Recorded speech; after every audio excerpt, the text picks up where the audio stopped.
What's up everyone, this is Marky2200 here and welcome back to my Need for Speed testing series, where today I'll be ranking all the all-wheel drive supercars in Need for Speed Pro Street from worst to best based on their speed capabilities. As usual, we're running stage 3 performance and handling packages, we're running manual gearbox and all the cars have been tuned properly. Tunes of every car are in the description down below, as well as their stage reduction, as that will become a very major important part down the testing results.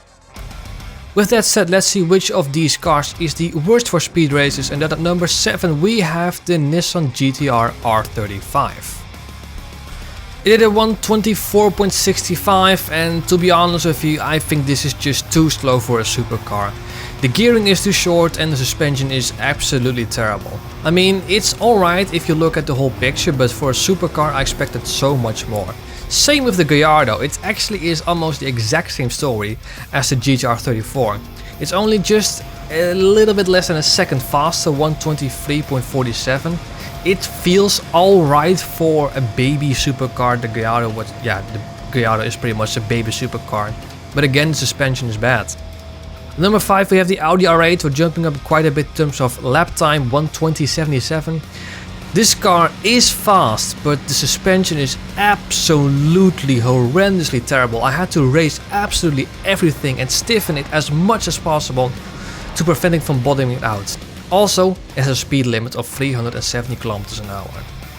At number 4 we have the Veyron, and this car can't be tuned and it does bottom out slightly, but you can't do anything about it.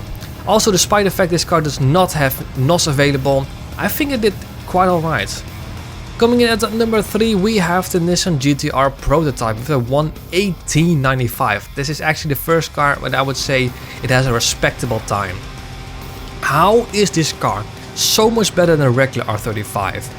Suspension remains the same and needs an even more drastic tune than the R35 because it's so much faster. Then coming in at number 2 we have the Lamborghini Murcielago, which is a very quick car and it's very pleasant to drive. And the suspension had to be reverted to stock because stage 3 suspension just bottoms out too much, and stock suspension, you lose a little bit of handling, but the suspension is so much better now. 118.50, it's decent, but once again at number 1, 911 Turbo, it just dominated all the other cars again. Where the Murcielago did a 118.50, this car just blisters it by saying a 115.81. I mean, do I have to say anything? It's an absolute monster. Just like all the other supercars, well, all-wheel drive supercars, the suspension is terrible, needs a dressing tune like the others, and for some reason, a lot of the parts has to be reduced to stock in order to maximize it.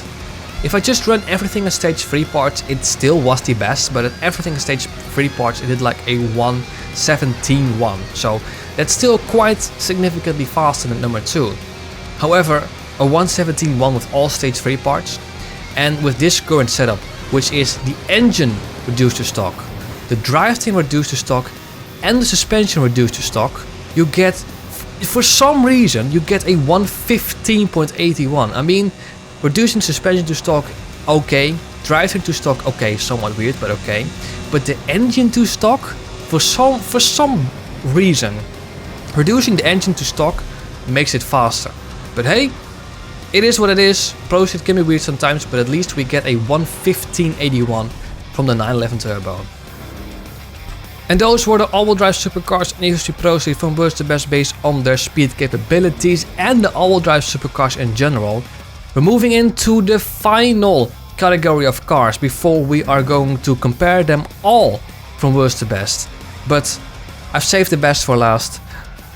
The next category of cars will be the rear-wheel drive supercars that contain the following cars: the Pagani Zonda F, the 911 GT2, GT3 and GT3 RS, the Ford GT, the Koenigsegg CCX, the Aston Martin DB-R9, the Porsche Carrera GT, and what probably will be the best car overall, the McLaren F1.